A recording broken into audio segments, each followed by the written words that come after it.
আসসালামু আলাইকুম, আশা করি তোমরা সবাই ভালো আছো। আজকে আমরা যে টপিকটা শুরু করব সেটা হলো প্যাটার্ন।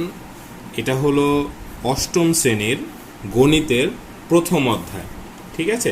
এবং এই প্যাটার্নের আস্তে আস্তে অনেকগুলো পর্ব থাকবে। আমি ছোট ছোট করে বিভিন্ন পর্বে তোমাদেরকে বুঝিয়ে দিব। আজকে হলো পর্ব 1, মানে প্রথম প্যাটার্ন হলো, দেখো তোমাদের বইয়ে মানে একটা দুটো ছবি দেওয়া আছে। এই ছবিটা এবং এই ছবিটা 1 নম্বর পাতা বা 2 নম্বর পাতায় মনে হয় দেওয়া আছে। আমরা কিন্তু আসলে যদি প্যাটার্ন একটা জিনিস কল্পনা করি যে মানে একটা জিনিস বারবার পুনরাবৃত্তি ঘটাই হলো প্যাটার্ন।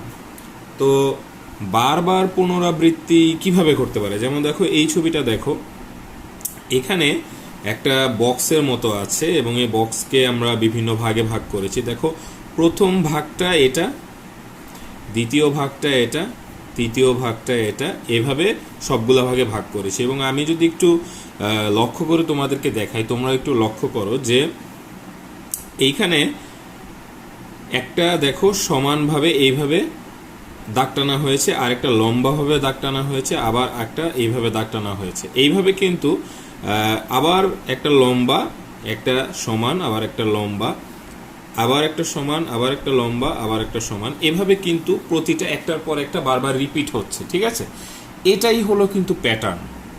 আমরা যদি একটু মানে চিন্তা করি যে প্যাটার্ন শব্দটার মানেই হলো একটার পর একটা বারবার রিপিট হওয়া, একটা নির্দিষ্ট সময় পরপর বারবার রিপিট হওয়া। আমাদের চারপাশে বিভিন্ন জায়গায় প্যাটার্ন ছড়িয়ে আছে, ঠিক আছে? তো আরেকটা জিনিস দেখো, এখানে আরেকটা ছবি আছে, এই প্যাটার্নটা একটু লক্ষ্য করো।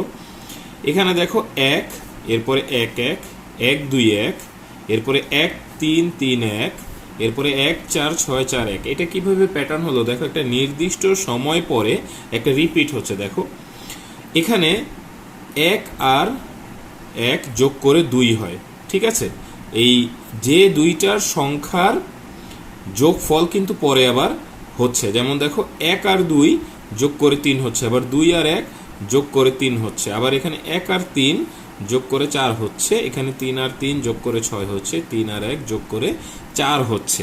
এভাবেই কিন্তু এরপরে এখানে আসবে 5, এরপর এখানে আসবে 10, এরপর এখানে আসবে 10, এরপর এখানে আসবে 5। এইভাবেই কিন্তু এই জিনিসটাই কিন্তু আসলে প্যাটার্ন, ঠিক আছে? আমরা যদি একটু মানে চিন্তা করি, আমাদের চারপাশে প্যাটার্ন ছড়িয়ে আছে, ঠিক আছে? যেমন আমরা সব সময় স্কুলে গিয়ে যখন ছোটবেলায় বসতাম পরীক্ষার হলে, দেখো এটা আমি একটা বেঞ্চের মানে চিত্র দেওয়ার চেষ্টা করেছি ক্লাসরুমের।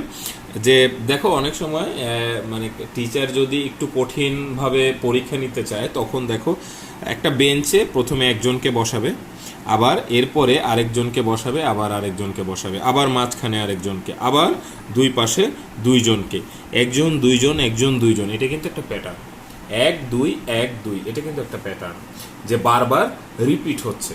আবার আমরা অনেক সময় বিভিন্ন জামা কিনে থাকি, সেই জামার একটা অংশ যদি আমরা এরকম কল্পনা করি, অনেক সময় বিভিন্ন ডিজাইন করা থাকে না, সেই ডিজাইনের একটা অংশ যদি আমরা চিন্তা করি, তাহলে সেই অংশটা এরকম হইতে পারে।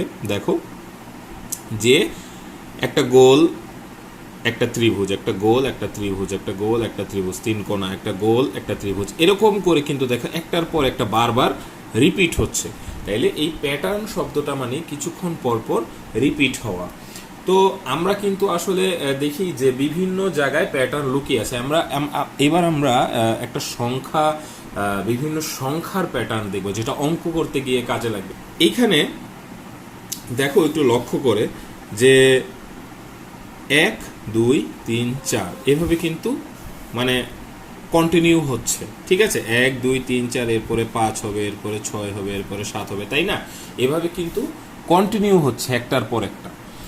তো এই যে কন্টিনিউ হওয়া একটা নির্দিষ্ট আকারে, এটি কিন্তু প্যাটার্ন, সংখ্যার প্যাটার্ন।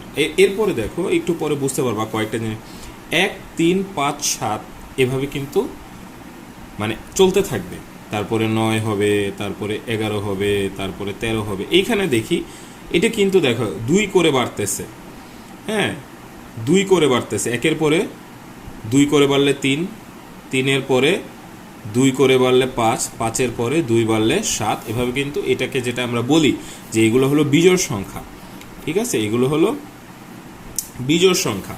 তারপরে আবার এখানে দেখো 2, 4, 6, 8, এটা মানে কি আবার কিন্তু 2 করে বাড়তেছে, ঠিক আছে, এবং এটা হলো জোড় সংখ্যা, জোড় সংখ্যার প্যাটার্ন, এটা বিজোড় সংখ্যার প্যাটার্ন। তো আমরা আমরা আমরা জিনিসটা বুঝতে পারছি কিনা যে মানে একটার পর একটা নির্দিষ্ট আকারে বাড়তে থাকবে সংখ্যার প্যাটার্নের ক্ষেত্রে। যেমন 5, 5 করে বাড়লে 10, আবার 5 বাড়লে 15, তারপরে 20, তারপরে 25, 5-এর নামতা যেটা।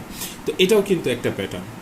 তো এরপরে আমরা একটু লক্ষ্য করি যে যদি একটু কঠিন প্যাটার্ন দিই, যেটা অঙ্কের ক্ষেত্রে অনেক সময় কাজে লাগে, দেখো 1, 4, 9, 16, 25, এটা কিভাবে প্যাটার্ন হইলো?